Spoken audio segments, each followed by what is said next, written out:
to start by walking through some highlights from 2024. We're going to structure those highlights around our strategic plan and our 5 core strategic objectives. From there, we're going to go through a financial review. We'll talk about our results for 24, which were strong. We'll also do some look forward for our financial forecast. And as part of that, we'll shift our focus into 2025. And then the team will walk through some of the key initiatives, key projects that we have planned for 2025. And we'll even talk a little bit about some bigger picture trends and themes going on in the industry, looking even farther forward. Mention that local leadership. This is our board of trustees. We have several of them here that were able to join us today. I know Susan was ill this morning, was planning to be here. We have a long history of fantastic leadership at MPW through our board of trustees. And this slate of trustees is certainly no different. We have some former trustees with us as well. Joni is here. Tracy McGinnis is here. Thank you so much for your service on the board. I feel very, very blessed to be working with this group of individuals, very talented, very dedicated to doing what's best for this community as part of this board. This, of course, our senior leadership team. You may notice somebody's missing. Ryan Streck, who most of you know, I've worked with in some capacity, unfortunately is caught with one of the bugs that are going around town this week. So I'll be doing my best impression of Ryan Streck as we go through the presentation this morning. So I just ask for a little bit of forgiveness as I stumble through that. You also may notice somebody else who's missing from the picture in the slate is Doug White, who many of you know after roughly 35 years of service with MPW retired last year. We still have him working a little bit on the side, but officially retired. So Greg Slonka, who's with us this morning, has replaced Doug, and so you'll get to hear from Greg this morning a little bit. Before we get into the specific initiatives and accomplishments of 24, I want to hit a few kind of bigger picture things. The first one is actually when you look at our overall average retail electric rate for 24, it was 0.7% lower than it was in 2023. I'll talk a little bit more about that in a minute. We're seeing growth in our electric load and our fiber internet customer base, which is a fantastic sign for our community overall. Most of that growth in the electric side came from our industrial base. Either it's our existing industrial customers growing their load. We also saw a significant increase in crypto mining capacity over the past year, increased significantly by opening a second location in 2024. Through some expansion projects Erica will talk about a little bit later, we added over 200 additional fiber customers to our system, which is a fantastic thing for all of us because there's a certain amount of fixed costs it takes to operate that system. The bigger customer base, the more we get to spread those costs across all of us. Of course, federal regulatory pressure, you're all familiar with this concept. Over the past several years, there's been, in 24 in particular, there were 4 significant power plant related regulations that were either finalized or revised with significant revisions that could have a dramatic impact on how we operate, have a dramatic impact on our costs to operate, and also 2 significant drinking water related standards that were finalized in 24. Again, that could have a significant impact on how we operate and our costs operate. We won't go into those rules in detail today. It's too complex, but this has been a lot of work. And that's been typical throughout my career, is to see that kind of up and down of regulatory changes as we go through different administrations. But it's about as volatile as I've seen it in my career. And last, very, very proud that MPW received national recognition through the American Public Power Association through their EF Scattergood Award. This was given to 3 public power utilities in the whole country last year. And we were recognized for outstanding achievement in system reliability, innovation, service to the community.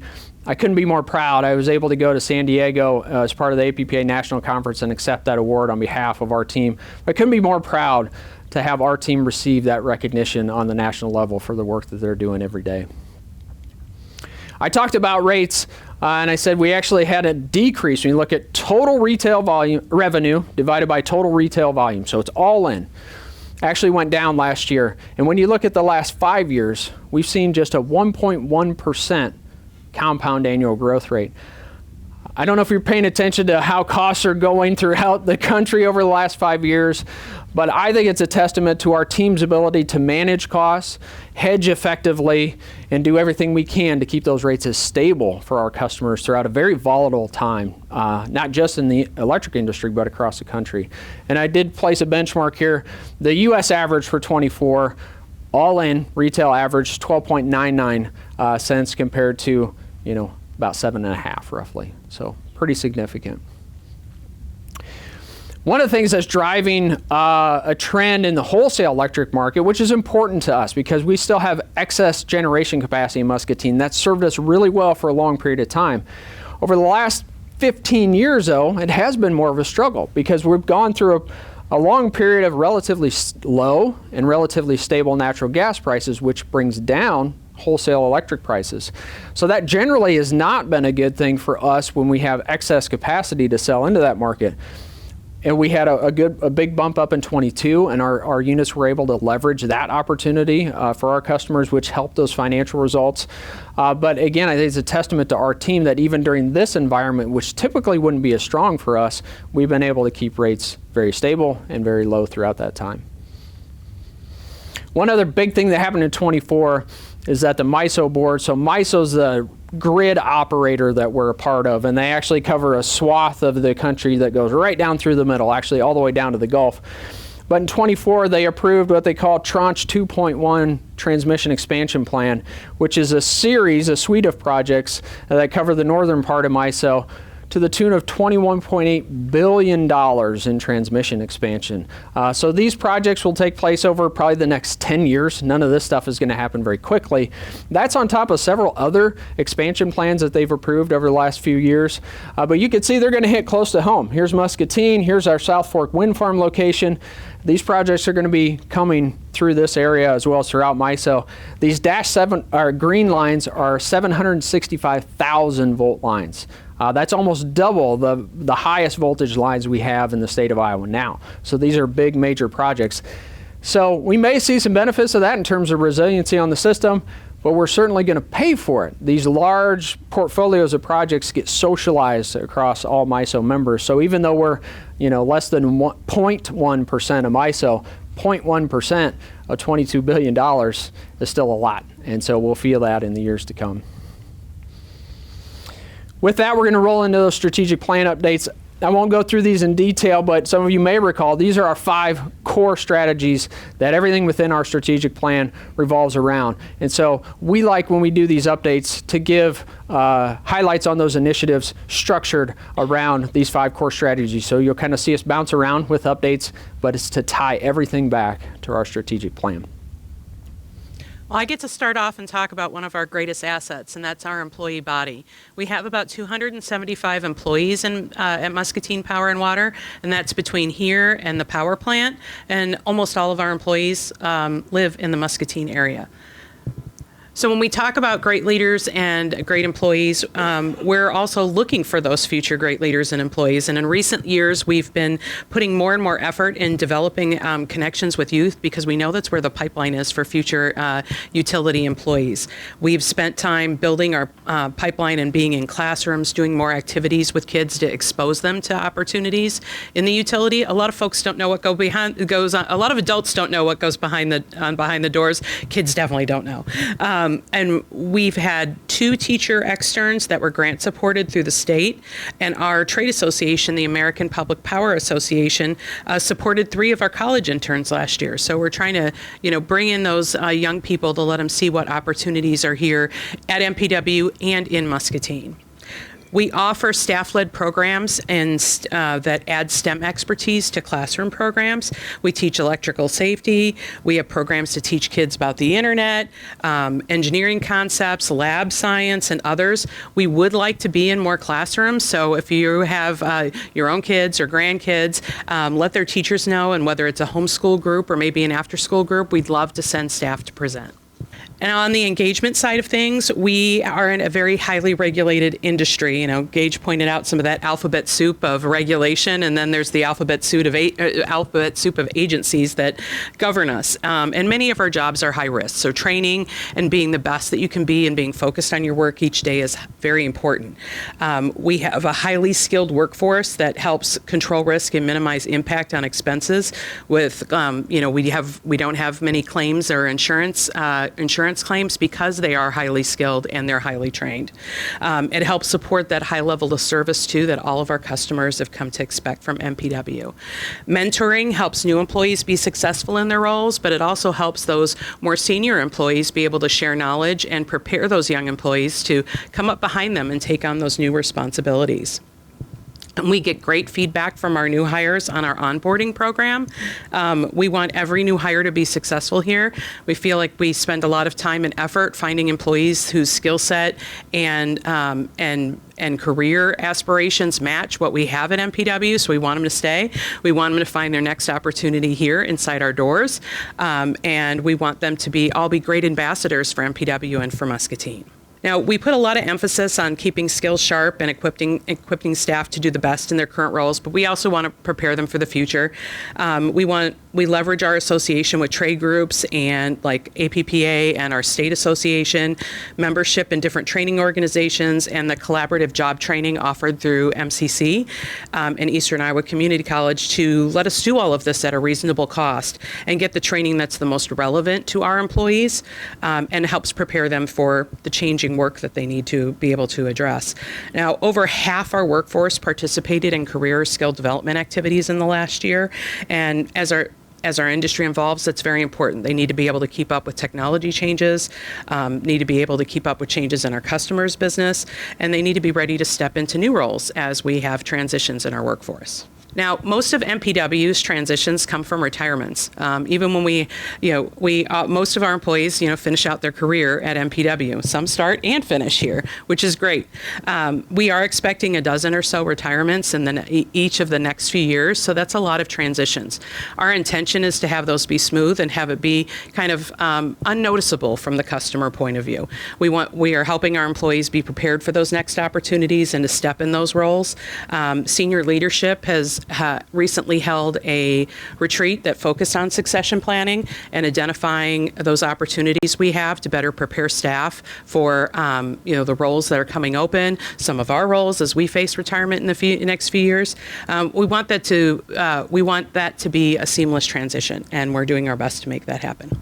Good morning. I'm Erica Cox. I'm the Director of Customer and Technology Experience, and I get to work with our Customer Services Group, Marketing and Sales, Communications Utility, and Corporate IT.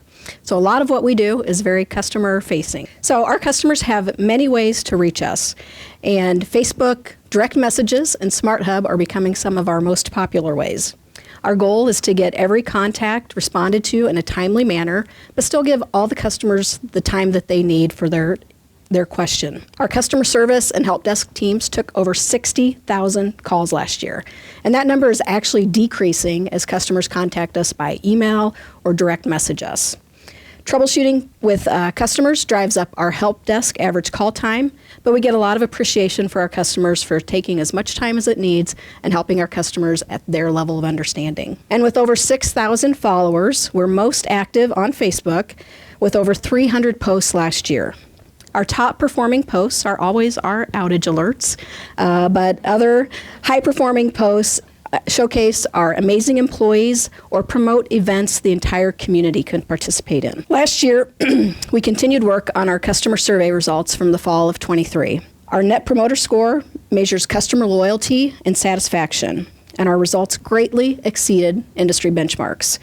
And although our cable subscribers are declining, they gave us the highest Net Promoter Score of all of our services.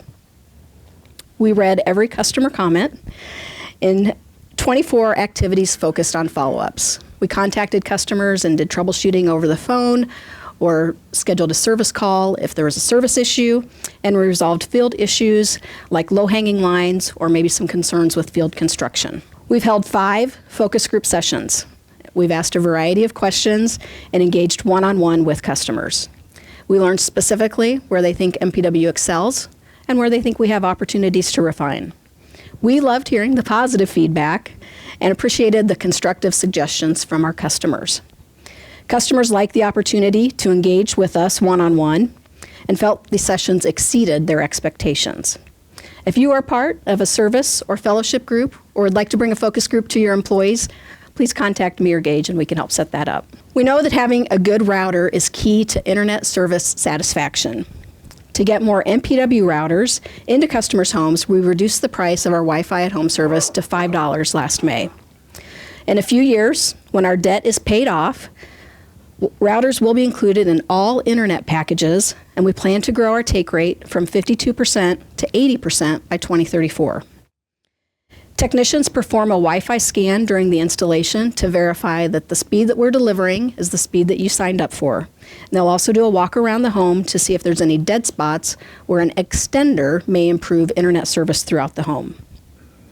Last year, we select Calix as our new partner for routers and router management, and we're now deploying their Gig Aspire router.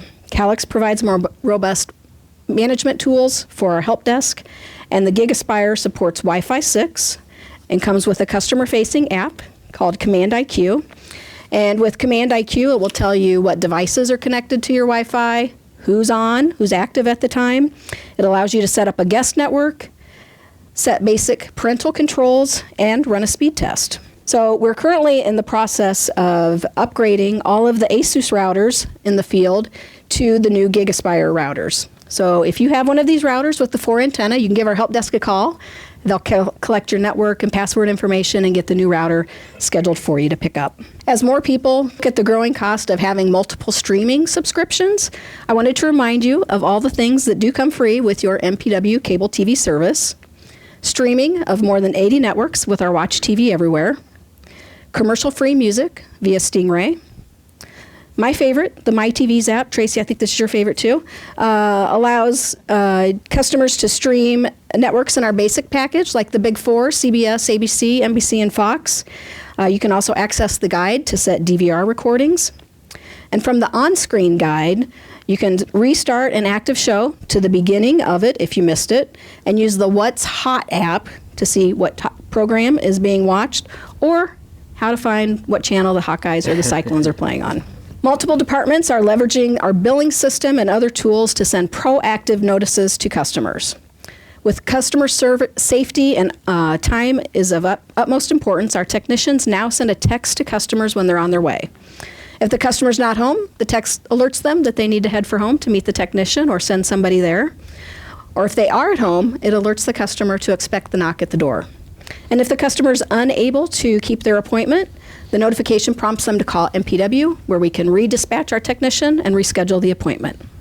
This is a Grandview Avenue project that we completed. It falls under Give Customers Reasons to Love MPW because we did something different this time. So there was obviously some work with that street upgrade where we undergrounded some of our primary electrical system as part of that project.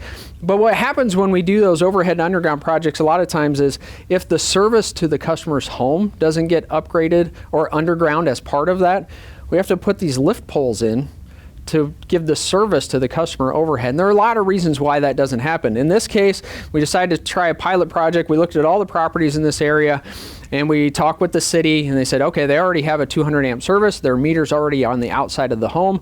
So you're welcome to underground that service without any additional upgrades required. That really brought the cost down. So we worked with the customers to do that. And you can see the difference from having those lift poles there to now all that overhead infrastructure is replaced, much more aesthetically pleasing as well as more resilient to outages having that infrastructure underground. Well, as I mentioned, most of our employees live in the community and they take pride in being good neighbors. They really enjoy supporting efforts to make Muscatine a great place to live and having that opportunity to bring their unique skill set to community projects. They also serve on local boards and are active volunteers in the community. We also have these opportunities for local interest programming. New this year, Civic TV, the Channel 2 broadcast, has broadcast live Muskie sports, and many games are available on demand. So last year, subscribers watched a total of 220 local games through Local On Demand. And Public Access Channel 9 plays local church services, Rotary meetings, and other community interest programming. And if you do have an interest in maybe making your own content and reaching a different audience, let us know. We're happy to help. The next slide is about how we are partners in the community. Another great thing about being a municipal utility is that we are truly invested in being partners in the community, and these are just some of the ways in 2024 that we did that. Of course, we always put up the downtown holiday lights, which are a fantastic amenity to downtown. In 24, we partnered with the city and the Chamber of Commerce to replace some of our pole-mounted holiday fixtures that I think lasted for 25, 30 years, but were in need of replacement. We're able to share the cost and get some new lights up. Jingle and Mingle, this is always a popular spot with our lighted utility trucks, and it was neat this year. We were able to power those lights with our first ever EV pickup truck I'll talk about later, so that was a hot spot. And one of the other projects to highlight is we worked with the library. They wanted to mount a new 35-foot flagpole, and we were able to get some of our team, some of our infrastructure, our equipment, our mobile crane to help set that flagpole for them. And then also work with MPD on some traffic controls where they got a little training and have access to the control cabinet so they can put an intersection in red flash if there's an accident, help make that scene more safe as quickly as possible. Another thing we do is upgrade animal protection at substation equipment. At our Unit 7 sub down to the plant, we had a couple outages over the last few years related to raccoons that had got into the substation. And so over that time, we've upgraded a lot of the fencing and protection equipment around that substation to try and make sure that we don't have any additional integration from those raccoons. Unfortunately, in 24, we suffered an aerial attack. A bird got into the substation, hit, of course, right in the wrong spot, connected to circuits, and caused another major outage of that substation. So we've gone in and added a lot of animal guarding on any exposed electrical equipment to really try and do everything we can to prevent those outages caused by wildlife, because an outage at a substation impacts a large number of customers or some big customers, so those are always impactful. These are just a couple of outage metrics that we report out, and they're things that help highlight why we receive recognition from APPA every year for reliability. So these are interruption duration indexes. So lower is better in this case. Now focus on this one. So if you have an outage, this is the average duration of that outage. So we compare to our local IOUs, Mid-American, average outage is almost 100 minutes. Public Power generally does better than the IOUs because we have smaller service territories. Region 3, which is in our region, a little over 60 minutes. Last year, MPW was closer to 45 minutes. And while that may still seem like a long time, you think about what all has to happen. We have to recognize that there was an outage. Sometimes we can identify it. Sometimes we have to take a call.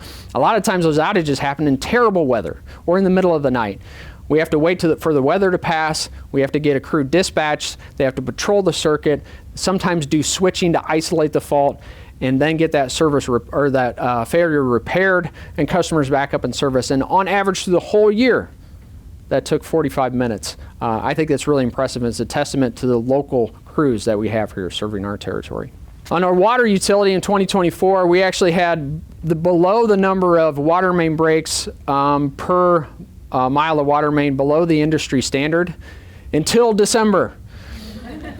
In December, we had a slew, and these are generally weather related. When you have swings in weather and the ground is shifting, a lot of times that causes a water main to break. Our crew suffered 5 water main breaks in basically a 6-day period right around the Christmas holiday, including Christmas Eve and 2 the day after Christmas. So of course that's a time when generally folks are focusing on family. You may have people coming. In addition to responding to those unexpected events, our water crew was active in 2024, working on upgrades throughout the system. We replaced some water main on Sheridan Street. We continue to work with our partners at the city on West Hill sewer separation projects and coordinate that work as much as we can. We do a lot of well rehabilitation. So we have 25 active wells just to serve Muscatine. And those wells, as soon as they go into service, they start to degrade in output. So you have to proactively maintain them and rehab them. And what we found is through doing good well rehabilitation work, where we go in and clean the well, we maintain the pump itself. We'll actually rehab those wells. We'll get them back up to pretty close to full output, and that's much, much cheaper than drilling a new well and retiring that old one. In addition, we have a tremendous amount of fire hydrants and valves throughout the community. So every year we dedicate dollars and resources to going and replacing old infrastructure. Some of these fire hydrants, we're replacing old fire hydrant with a new one. They have a breakaway feature so that if a car does hit that fire hydrant, it isolates the water so you don't get that geyser of water shooting out of the ground like you sometimes see in the movies. Maximizing customer uptime begins with a proactive maintenance approach. During quarterly maintenance windows, our teams performs essential hardware and software upgrades, places new equipment in service, and cleans fiber to ensure optimal performance. To minimize impact on our customers, our teams come in over the overnight hours to complete that work. A major focus for our communications field crews is proactive replacement of vulnerable fiber. For example, the fiber on Folium Avenue was known to have some issues in severe cold weather, so that was replaced before harsh winter temperatures set in this year.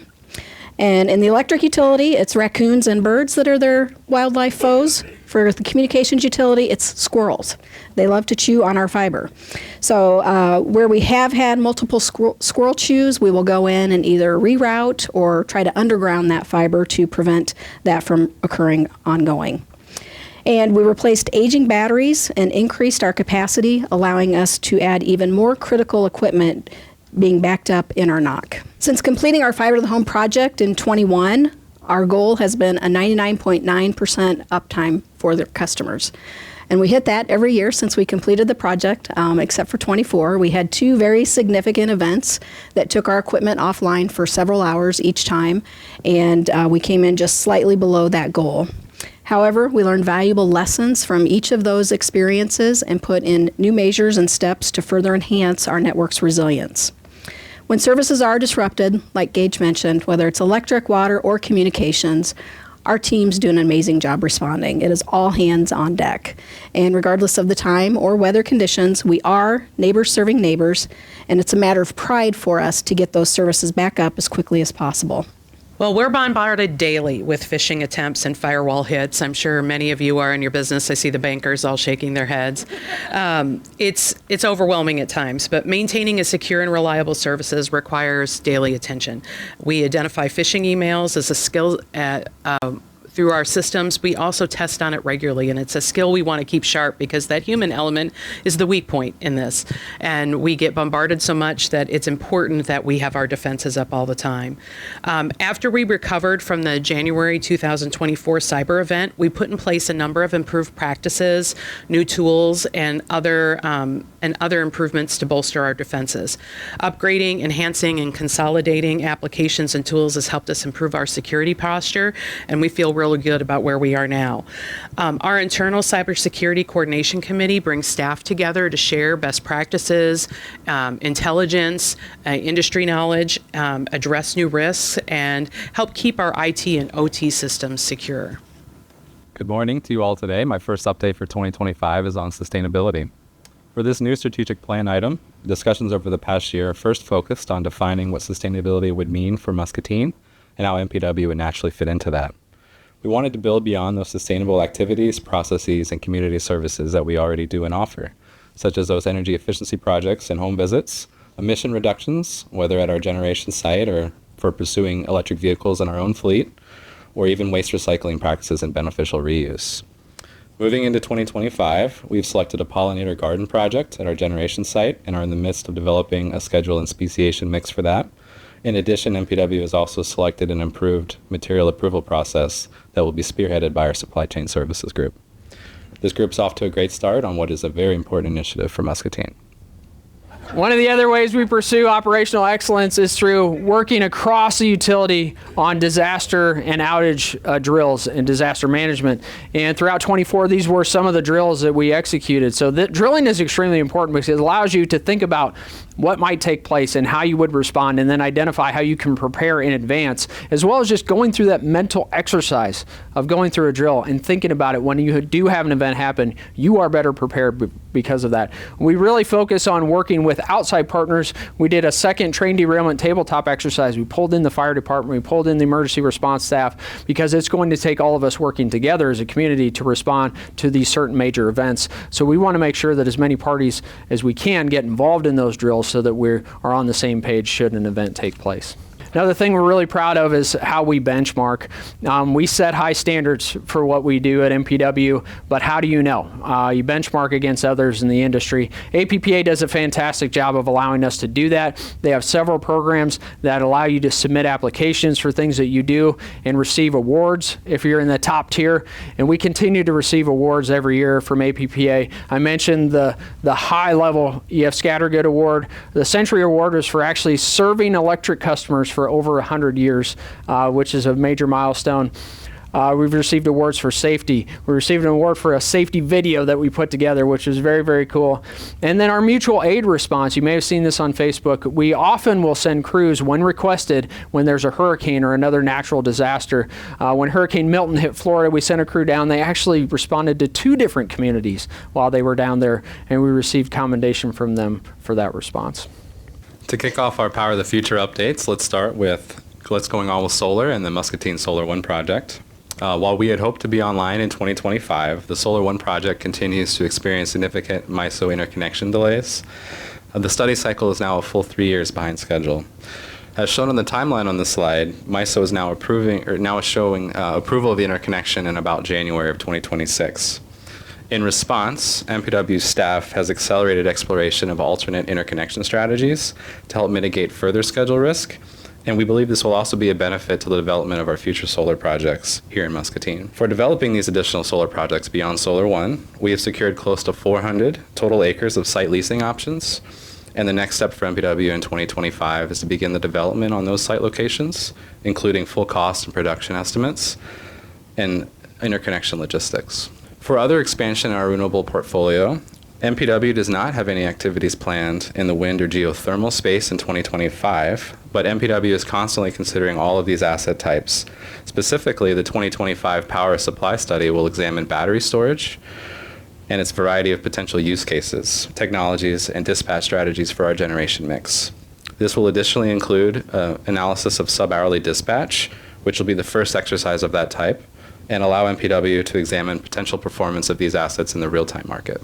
And the next is a very exciting update for Milestone for MPW. We're going to introduce our combined heat and power project, which we're branding as the EcoGen 10 facility. Following board approval in June of 2024, MPW started in earnest on the CHIP project through the second half of last year. This list on the screen there touches on all the major activities for the project, starting with the design work with Stanley Consultants, which allowed for procurement activities that are still ongoing today. Major components such as the step-up transformer, the combustion turbine, and the heat recovery steam generator.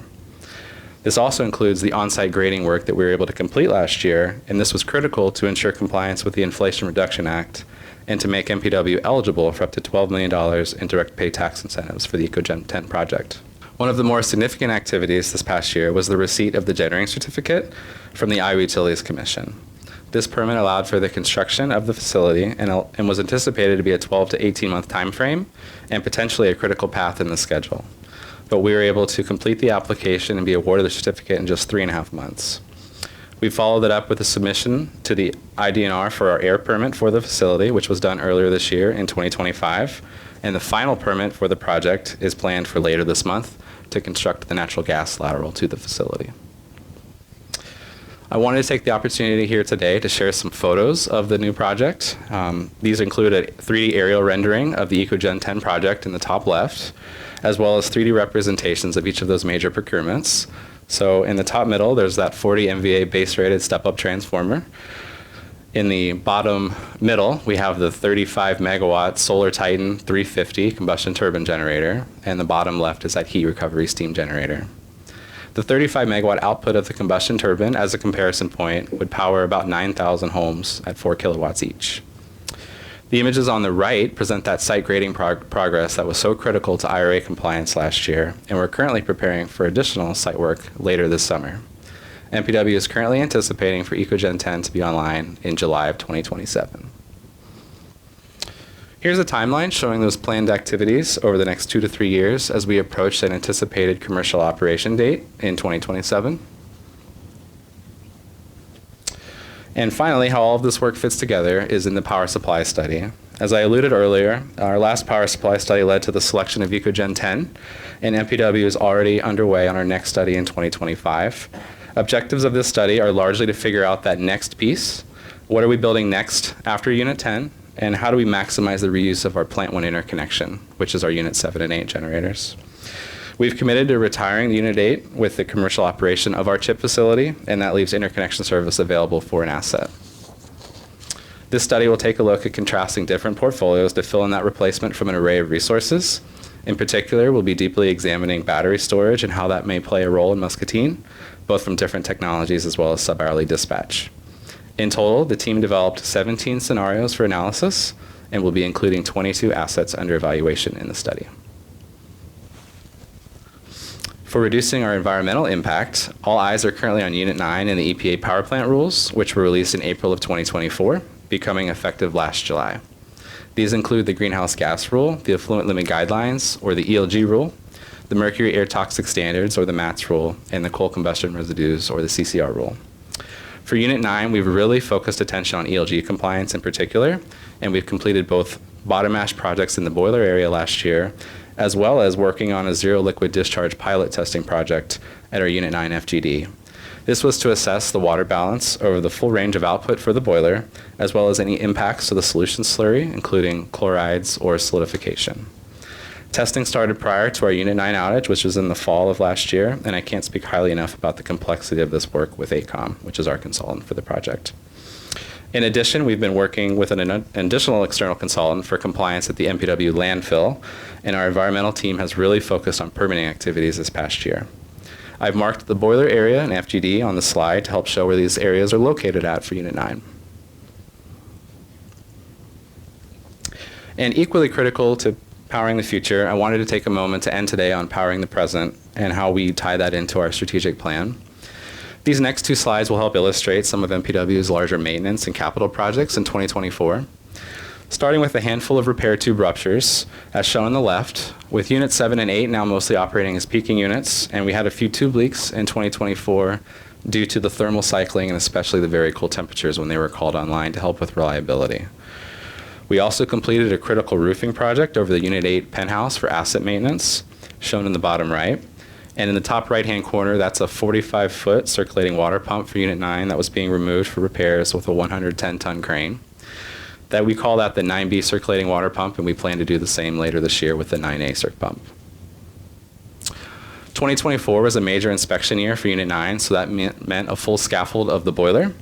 With that scaffold in place, MPW teams were able to perform numerous non-destructive examinations and replace the boiler burner nozzles in all four corners, which is shown on the left of this slide. We really put attention to those tube walls with grit blasting and inspections, and we completed repairs to pendant tubes and shields, which were badly needed. If you'd like to imagine yourself climbing into the boiler, that shot in the top center is how that might look, with a view of the scaffold looking down below, right below it. We didn't get a shot of Keith in his boiler. We did not. On the right-hand side, we show the $1.2 million feed water heater 6 replacement, which was a striking example of teamwork and different trays coming together under a very tight window to complete a very complicated install. The Unit 9 fall outage window was just 4 weeks to complete this. This was all part of over $5 million that we invested in capital and maintenance projects this past year. Since converting to fiber optics, our system now has nearly unlimited capacity to offer customers right-sized packages tailored to their needs. We've implemented 2 internet restructures since 2021, giving customers additional bandwidth at no additional cost and bringing down the price of our gig service. Recognizing the needs of internet-intensive homes, we launched 2 gig and 5 gig services. To make multi-gig options more affordable, we've budgeted for a price reduction in May. A federal internet assistance program ended last May, so we launched a back-to-school program to ensure every child had access to affordable internet service for the school year. And during the holidays, we ran a Next Level for Nothing promotion, offering our existing customers additional bandwidth at no additional cost. MPW has been awarded 2 state grants to expand fiber into rural Muscatine. For our existing customers, as Gage mentioned, having more customers on our systems spreads those fixed costs over more people, and having access to premium fiber services is great for our county neighbors. NOFA 6 is our project out Highway 22 East, shown in purple on the map. We added 11.4 miles of fiber and picked up 176 new customers just in this project. We're finalizing documentation for our grant reimbursement. NOFA 7, illustrated in blue on the map, starts at North Izette and wraps around to Lucas Road / Highway 22 East. This project had lower housing density, which drove up our construction costs per homes passed, and we were thankful for an additional $100,000 grant from the county to help make that project a reality. We've added 10.5 miles of fiber, and field construction was completed in late '24. We've started customer installs, and we'll wrap those up in '25. As Gage mentioned, part of our mission is helping you and your business thrive. And investing in local cable advertising offers many advantages. Live sports continues to generate the largest TV audiences, so whether it's a customer watching at home or in one of the many bars and restaurants that have our MPW TV service, you can get thousands of eyeballs on your ads. With 24 networks that appeal to any interest, Warren John can design a custom package to elevate your brand and drive growth in your business. In December, we launched a hosted PBX phone system for our business customers. MPW PBX has a comprehensive UC Connect app to manage your phone system, and with our cloud-based system, you get all of the features without extensive hardware costs, and MPW will support the changes that you need. And we just turned up the chamber last week. Mayor, would you give it a thumbs up? Definitely thumbs up. Awesome. Thank you. We're rolling out a pricing restructure for our enterprise services, providing you with more bandwidth at no additional cost. So Scott Holmes is your contact for both hosted PBX, and we do have some brochures out on the table before you leave. And he can help you with hosted PBX, enterprise contracts, leased fiber, or co-locates if you want to store your equipment in our hardened NOC. Another objective we have is electrify Muscatine 2.0. We already electrified Muscatine 100 years ago, but there's a continued evolution to further electrify energy use in Muscatine. One of the ways we've been doing that is through leading by example on electric vehicles. We already had 3 EVs in our fleet, but we've been waiting for our first electric pickup truck for almost 2 years, was on order. But we finally received it this year, our first Ford Lightning EV, and we were able to get some pretty decent pricing when we ordered this thing, even though we had to wait for it. We got this truck delivered for about $51,000, and if you've priced out pickup trucks lately for a full half-ton crew cab 4-wheel drive pickup, $51,000, not too bad. The one thing that's been really interesting is because this truck runs in town, we drive less than 50 miles a day typically, we haven't had to put any sort of fancy upgraded electric charging infrastructure in place for this vehicle. We bring it to the garage, we plug it into a 110 outlet. That's all it needs for the amount of service that we have. So it's been a great addition to our fleet. We also have, sorry, I'm going to go back for a sec. We also have these GEMS units, our hybrid bucket trucks. We have 2 hybrid bucket trucks on order that, again, have been on order for quite some time, but we hope to have delivered in 2025. That'll bring a lot of benefits to our system. Grant funding has been a priority for many of you as well. I probably have been pursuing grants. I've made this a strategic objective for us the last couple of years. We've submitted projects worth over $8 million. We've received awards for projects over $6 million, and when you look at the funding to MPW match, better than a 2-to-1 funding ratio for the projects that have been awarded, and of the projects we submitted, almost a 75% take rate. So our team has done a good job, but once we identify a potential grant funding stream per project, they've done a good job of making that application and getting awarded. Well, that's all a lot of neat stuff, but I know the only reason you're here is the numbers. So as a finance guy, I might be a little biased, but I'm not sure about that. So, but to talk a little bit about the year, Gage did mention we had a good year. The net income for the 24 was $2.7 million, and that's really a net change in financial position. So, but easy way to refer to it as net income. So that was much better than what we anticipated in the budget, and a little bit lower than what we had for 2023. Some of the changes there are listed, but for example, O&M was a lot lower. That's the biggest one on there. And we had a major outage for the unit. The scaffolding pictures remind you of that. And it came in a little lower than we anticipated, so actually quite a bit lower. So those are examples of some of the changes we have. You see a lot of volatility in the electric graph there, going from a projected loss of $9.1 million to just a small loss. And that's all those changes that we see, the more volatility we see for the electric utility than we see for communications and water. And just for our color coordination here, and I need your help. Blue is what utility? No? Why? Very good. It's a little harder for electric. That's green. We spend a lot of money there. And orange is because Erica likes orange. So for the electric financial results, we had significant capital expenditures for the electric utility in 2024. We spent $5 million for the EcoGen 10 unit. And part of that is to meet that 5% threshold we have for compliance with the IRA, to make sure that we're doing everything we can, or did everything we can, to have the start of construction work done for that up to $12 million credit that we anticipate.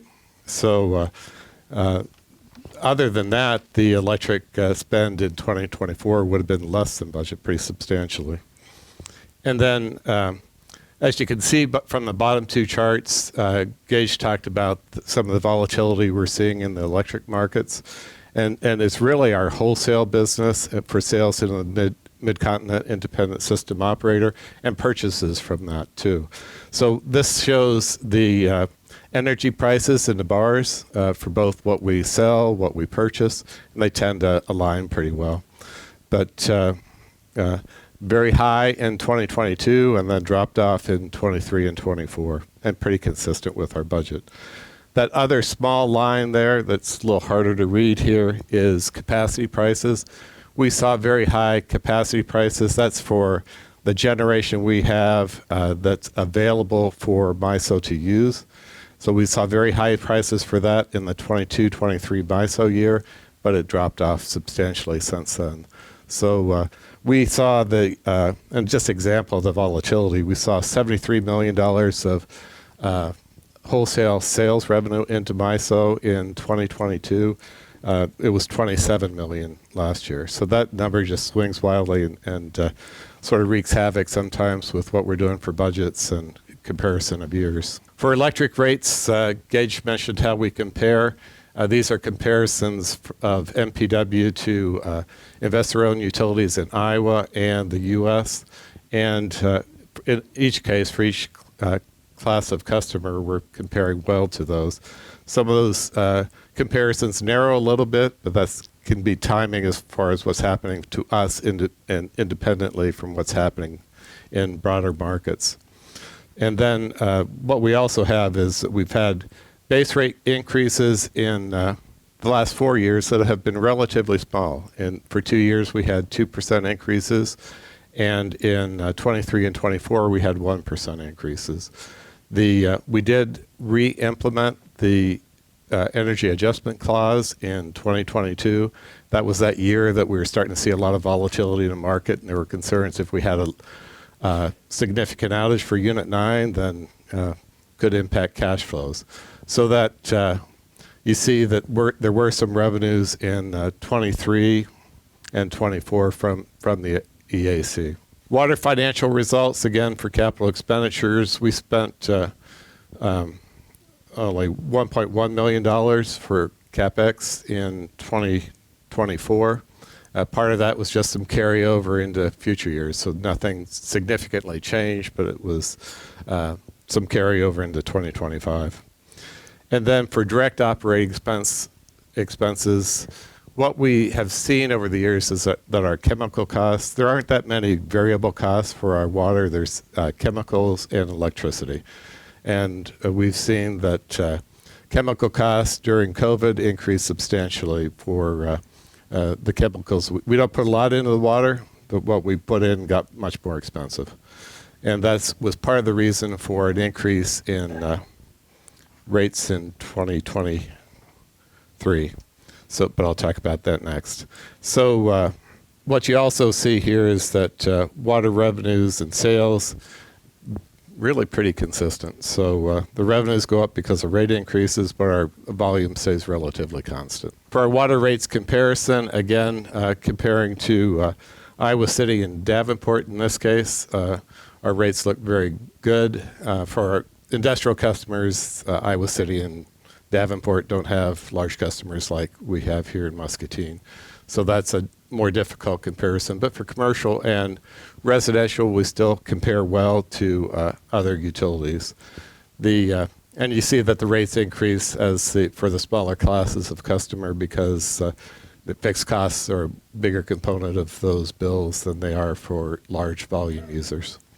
Water rate increases, 4% is typically what we see. We're going to see that in a future slide. But we did have a bigger increase in 2023 for those chemical costs and just to support the cash flow for the water utility that to avoid doing it outside financing. We did borrow from the electric utility, but we wanted to make sure that we didn't have to go outside to the market for any capital. For communications financial results, we did see some higher capital expenditures in 2023 and 24. Those are for the NOFA 6 and NOFA 7 projects. We had anticipated in the budget that we'd have expenditures for NOFA 8, but we didn't receive that grant money, so we didn't do the project. The video costs and price increases. So for residential video revenue, as programming costs increase, the video rates increase as well, or prices increase, and what we charge our customers goes up. That has an impact somewhat on reducing the number of subscribers we have because they have a lot of options now that they didn't have in the past. But we still have over 2,900 subscribers for communications. Has a good base for providing video service. Community savings, $4.7 million is the cost benefit of lower rates. So if you think about our lower rates compared to some of the alternatives that for where a business might locate, those were significant, or where customers may live. So that's $4.7 million. And then for the $1.95 million relates to the city services MPW provides to the city for different things such as street lights that we do, traffic lights. Some people forget that we take care of the traffic lights too, and all the street lights. The city billing services, the bills you get are also for sewer and sanitation. And so those costs stayed about the same. Our comparison to the $4.7 million is a bit lower than what it was last year. We're going to continue to focus on skill development, adapting and using new technology. I think all of us are being impacted by the growth of AI in the things that we do. We want to help staff get prepared for advancement opportunities and then planning for future staffing needs. So just a couple things on the to-do list. Mark your calendars. June 7th, we'll be holding a Customer Appreciation Day on site. This is a great family-friendly event. We do equipment demonstrations. Our support departments talk about things that they do to support the utility. It's a free lunch. It's always a great time with bucket truck rides. We are dedicated to continually improving our customers' experience. This year, we're going to roll out a very short survey after customers have an interaction with our customer service, help desk, or Comtex to find out how the customer's experience was, what we might do to improve that. And part of our focus groups, the customers told us that they loved our IM MPWs or seeing posts about employees. They like learning about people that work here, and they're also interested in projects that we do at the utility. So to grow our relationship with our customers, we've recently joined Instagram. We're a little late to the party, but we're there now. And we'll be adding more Reels content to our social media mix. Our new billing system gave us a customer app and online portal called Smart Hub. We love Smart Hub. We didn't have anything like this before our new billing system.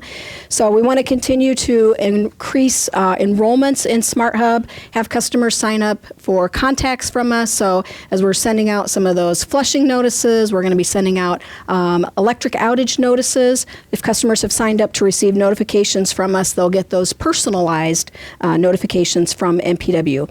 And we also hope to boost our participation in auto pay and paperless billing. And I talked earlier about all the different ways that customers contact us. Right now, those are all very disparate systems, and staff have to keep checking on social media or email or answering the phones. So we're really in need of a better phone system that has modern call center management technologies. So we are going to be demoing the call center package with our hosted PBX vendor, and we hope that we will be MPW's first call center customer. Some equipment that was installed during our fiber build-out is due for replacement. The fiber project is now going on 6-7 years. That new equipment will support projected customer bandwidth growth needs for the years to come. And as we set that new equipment in place, our system administrators will conduct a thorough network review. I did use AI to generate, when I see squirrels, this is what I see, just a menacing, somebody chewing on my fiber. So I wanted to share that with you. But we do have multiple planned replacements for fiber scheduled in 25 and 26. And you can see, the different ways that our fiber may be impacted as it's going to your home. I saw Don chuckle, fellow utility provider. It's what he sees when he sees squirrels too, I'm sure. For 2025 on the T&D side and electric, it's all about continuing to reinvest in infrastructure.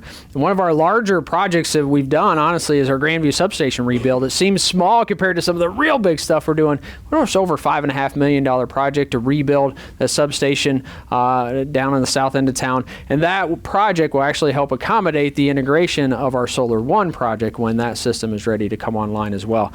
So we'll continue to move forward with development on that project in 25. Smart grid resiliency improvement projects, remote reclosers, fault indicators. This is a project that's partially grant funded that we hope to move forward in 2025. Get those already really good reliability metrics just even better in the years to come. Improving our communications network across our substations. We are always looking at overhead to underground project opportunities. We still have a lot of our system that's overhead. So every year we have a system to prioritize areas that we want to invest some dollars in to get that overhead infrastructure underground. And we'll continue work on a couple of areas in 25. And we got a lot of aging infrastructure, cable replacements. Again, we have a system to prioritize those underground cables to identify where we want to spend those funds and replace that underground cable proactively before it causes an outage. And another small project to expand some street lighting here on Cedar Street. On the water side, again, reinvestment in infrastructure.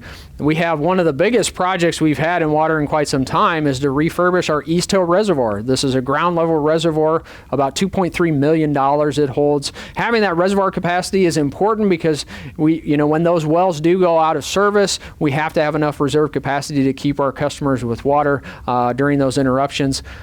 So we need to refurbish that tank. It's $1.7 million. It's a significant dollar amount for the water utility, although we're hoping, we just received bids that came in quite a bit under that. So fingers crossed, we're evaluating those that will come down. Redrilling a well. That well rehab process I talked about, we'll be going through several more wells in 25, continuing to work with the city on West Hill. We have another water main replacement project, and then just the ongoing reinvestment, replacing hydrants, replacing valves. Every year we dedicate funds to that. And so in addition to the activity updates that I gave on sustainability, power supply, and solar, we have a lot planned in generation for both powering the present and the future here in 2025. Ahead of the 2026 turbine major at Unit 9, we will be continuing to advance our FGD, ELG, ZLD, that's an acronym for flue gas desulfurization, flow limit guidelines, air liquid discharge testing, and cost estimations, as well as 316B compliance activities.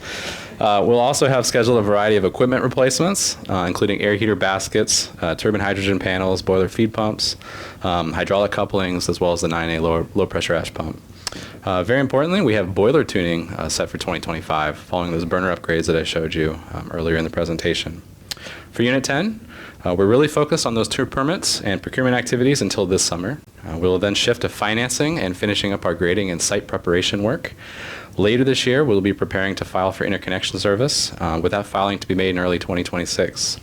This is all targeted at securing commercial operation for our EcoGen 10 facility in July of 2027.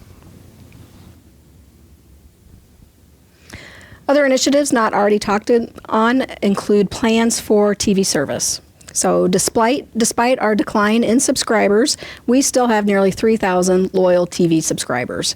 So we are considering several options for our TV service, including continuing our linear service with the set-top boxes, upgrading equipment, transitioning to a streaming model, or partnering with a streaming provider, or just supporting customers as they transition to non-MPW streaming services.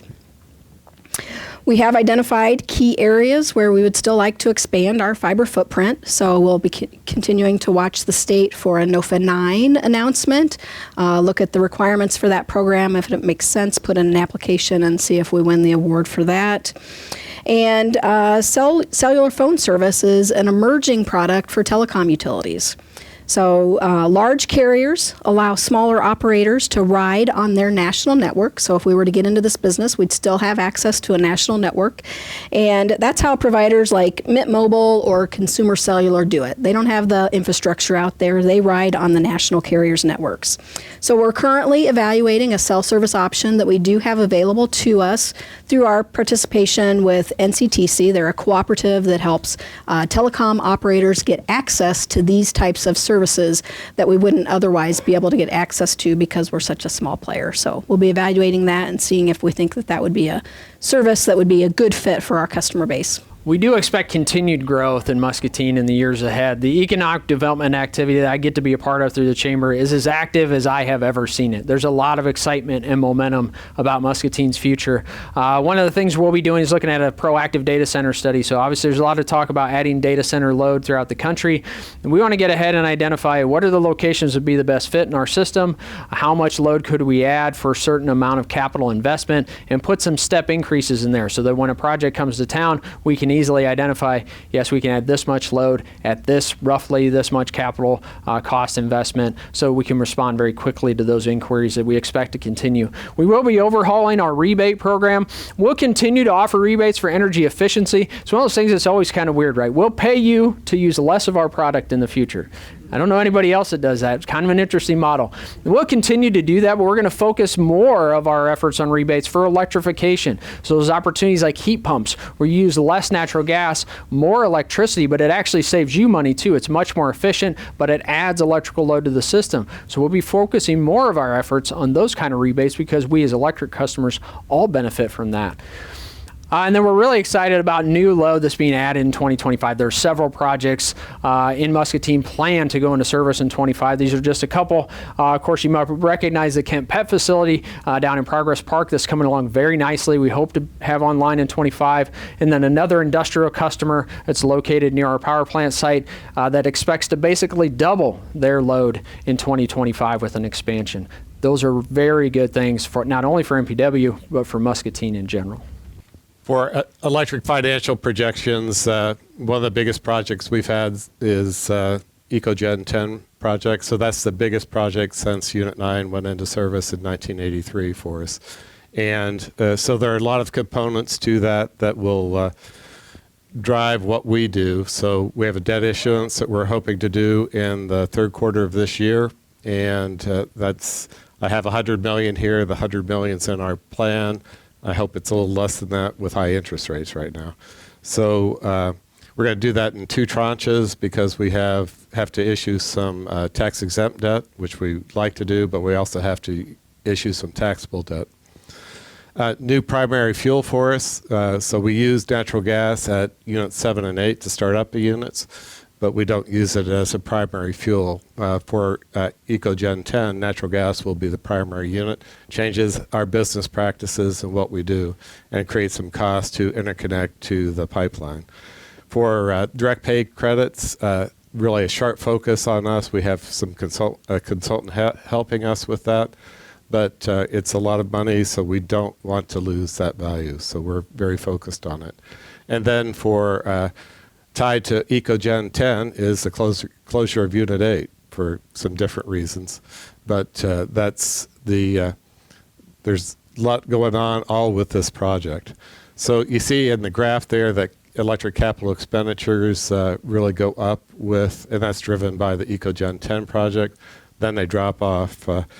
That 2029, it's not zero, but that's when we anticipate getting the tax credit. So and that's offsetting about $12 million of capital expenditures. So Gage mentioned some of the things we have going on for large capital expenditures, but I'll add a couple here. One is compliance with river water and treatment. That's the 316B rule. That's $7 million in this capital budget.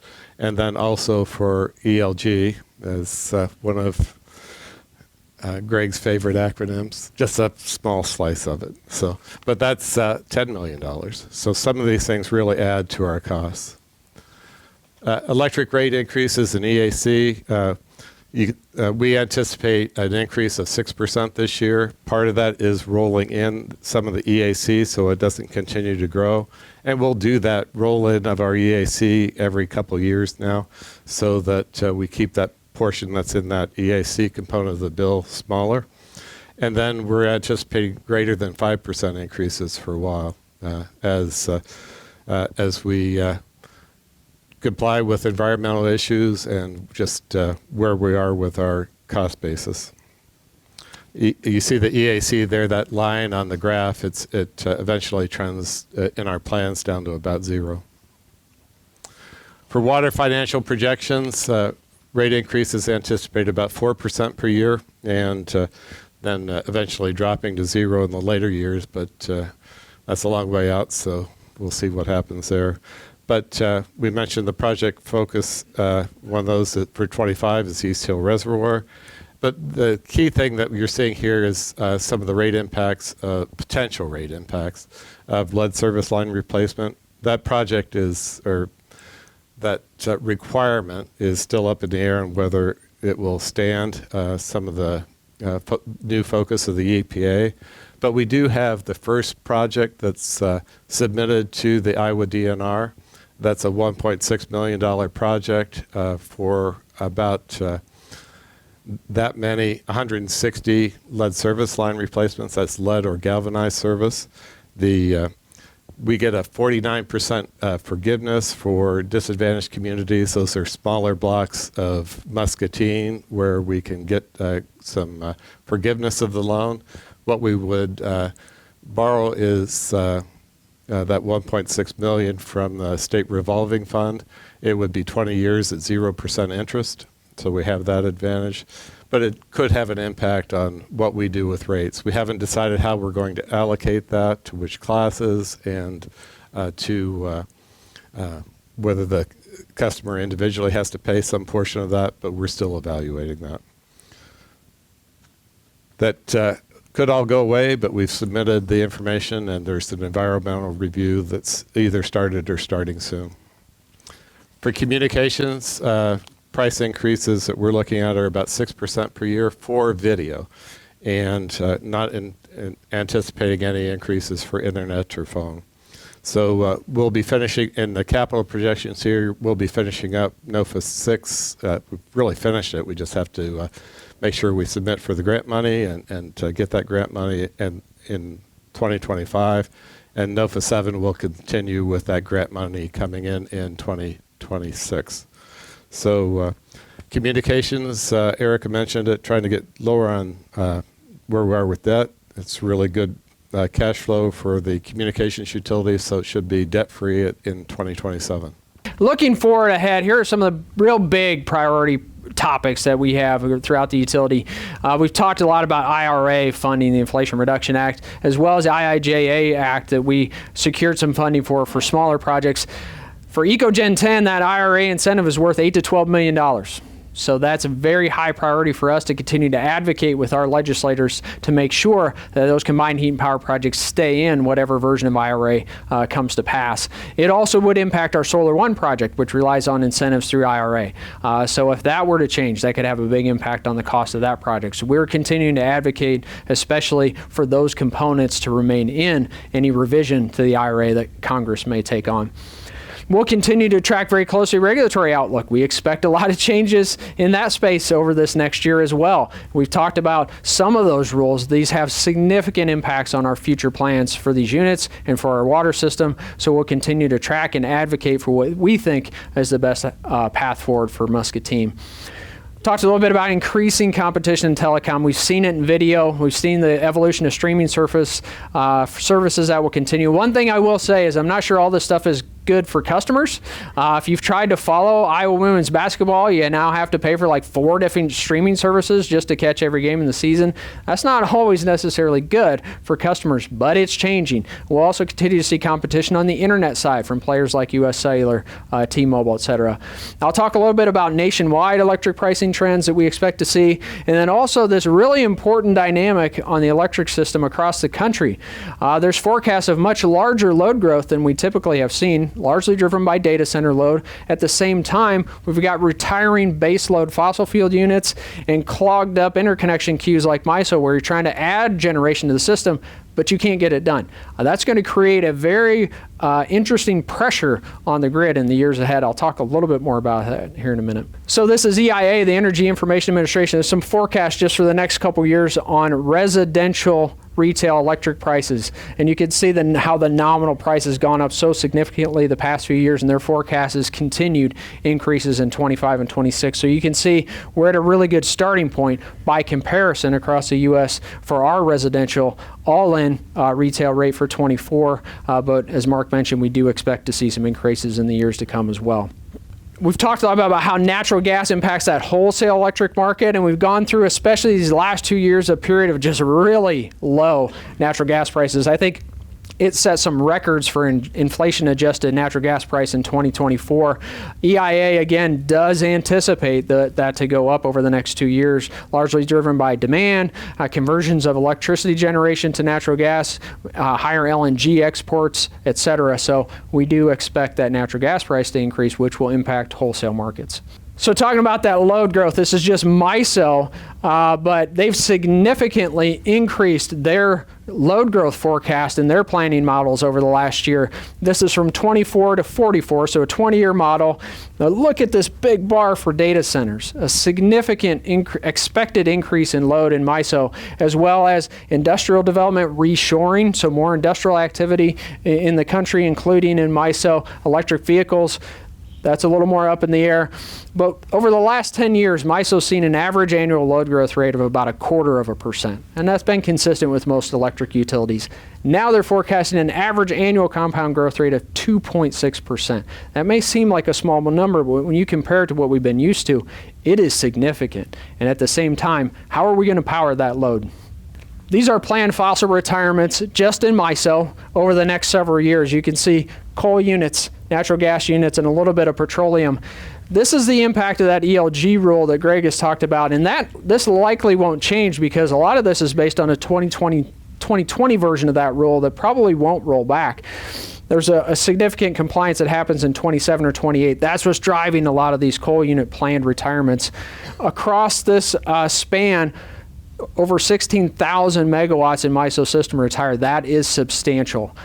So what do you replace that with? So, okay, we retire something, we replace it. This is that interconnection queue in MISO. So every year, projects say, all right, I want to add new generation to the system. MISO has to go through a study process. It is extremely backed up. Greg mentioned we're 3 years behind schedule. We submitted Solar 1 in 2021. And you can see in that queue, these are still projects stuck in the queue. That queue started to grow to about 50,000 megawatts. It got even bigger in 22. These are new 2022 projects. These were new 23 projects. Right now it's so backed up it's basically frozen. MISO's peak load last year was 122 gigawatts. When you add up everything that's in the queue, there's over 330 gigawatts in the queue. Almost three times as much as they have for total peak load. That's part of the problem. MISO's trying to figure out how are we going to add 3 times the amount of generation to what we currently serve today. It doesn't work. The model breaks. You can't add enough infrastructure to accommodate that. So they're trying to work their way through that. But the problem in the meantime is everything's really backed up. So you have growing load, you have retiring units, and you can't get new stuff built and put on the system. It's going to create some interesting times in the years ahead. So what we intend to do is everything we can control here in Muscatine. And it goes back to our core fundamentals: reliability, affordability, flexibility, and sustainability of how we do power supply planning. That flexibility piece is going to continue to be about as important as anything else, so that we make sure we can do everything to keep Muscatine's system reliable as these dynamics are happening around us. I shared this quote with our team during an employee meeting here recently: the greater the obstacle, the more glory and overcoming it. We've talked a little bit about some of the unexpected obstacles we face in the past year. We've talked about some of the really big things going on throughout all parts of our utility in the years ahead. I can tell you, working with this MPW team day in and day out, I am really pleased to have the opportunity to work with this team. And I can tell you they're some of the most dedicated people that we have in this community. They're actually excited about these obstacles. They're excited about overcoming the obstacles in the years ahead. And they're excited about continuing to deliver for the community of Muscatine for decades to come. With that, we have a little bit of time left. I'm happy to take any questions you may have. So I just want to say thanks to you and your team for everything you do for the community, and thanks for the help at the library with the flagpole. We really appreciate it. Did have a quick question. I was just curious about the crypto mining. Is that primarily residential, or is that commercial, or do you have a way to I determine? would actually put it on industrial scale based on where they fit in our rate class. And it's been very good and very stable. So crypto mining has, a bit of an interesting reputation, and it has caused some problems in communities where you add infrastructure to serve a large load and then it goes away in a short period of time. So we've been very thoughtful and very cautious about how we've structured those agreements with our crypto provider that we do have in town, has 2 locations going, and they've been a very good customer. And we've been able to work through those issues of how to get that infrastructure built to serve them, and hopeful to see that even expand further in the future. But we've done it in a way that protects our current customers' rates should something change in a short period of time. And I think that's worked out well so far. Other questions? Gage, kind of what you were talking about at the end, what are there, I don't know exactly how to word this question, what are some of the solutions that either you all here at MPW or like on a national level that people see for kind of that challenge that you were seeing of adding more load but not being able to add more load? Yeah. Are there like forecasts or ideas that people have right now? Yeah, it's a great question. A few things. One of the things that's happening is recommissioning nuclear facilities. So there's a unit at 3 Mile Island, sorry, 3 Mile Island. There was a unit in Michigan. There is a nuclear facility that retired in Iowa, the only one that was in Iowa outside of Cedar Rapids that retired, I think, in 21 or 22. There's talk of that being recommissioned. Those are great partnerships for a data center project because nuclear is high load capacity and it likes to just be on and run at the top. That's how nuclear units like to run. Data centers like to ramp up and stay at high load 24/7, 365. So, but there's only a few of those opportunities where you've got a decommissioned nuclear unit, you site a data center right next to it, get it recommissioned. So those are getting snatched up. Those will help in the short term. In the longer term, one of the things I think we could see is co-locating new generation with the data center that possibly could be totally islanded from the transmission system. Because if you added, say, a very large load in the transmission system, there is a tremendous amount of redundancy and resiliency that's designed into our system to provide the reliability stats that we as an industry provide. It takes a tremendous amount of redundancy. So when you try to add that kind of load that quickly, it would take a tremendous amount of infrastructure to maintain that level of reliability and not impact negatively other customers, existing customers. So something we may see is that those projects may be islanded from the system so that they don't impact the rest of the customers, especially for a period of time. Maybe it's until you can get new transmission built, because transmission can take 10 years to develop. And data center loads do not want to wait that long. But it'll be interesting. Ask me again in 5 years, we'll see how we did. Well, thank you, Gage, for a great presentation. Yeah. But my question to you is, how can we, as community members, help MPW achieving their 25 goals and beyond? That's a great question, John. I don't know. I don't have a good answer. I think one of the ways is best to engage, be educated. This is certainly step one. This is the biggest group we've had to this event, which is fantastic. In any way you can be ambassadors to anything that we're doing. I'd say even just social media support. We have things going on. I would say over the past few years, we see a lot more positive commentary, even when we have an outages. You know, outages do happen, and we have fantastic crews throughout all three parts of the utility to respond. And we're seeing a lot more positive feedback from customers dialing on and say, hey, their crews are out there. MPW is doing a great job. So anything you can do with Engage, tell the story. Feel free to share with some of your fellow coworkers, friends, family members, some of the big stuff we have going on and why we're doing it. And then encourage them to reach out to us if they have questions. So just that kind of advocacy would be great, John. Thank you. Thank you so much for your engagement. Thank you for taking the time. The early morning, I know, can be difficult. So we really appreciate your engagement with MPW, your support of MPW. And if you ever have any questions about anything in the future, don't hesitate to reach out to us. You can tell we love talking about this stuff. We'll talk your ear off all day if you let us. So don't hesitate to reach out. Thank you so much for your time.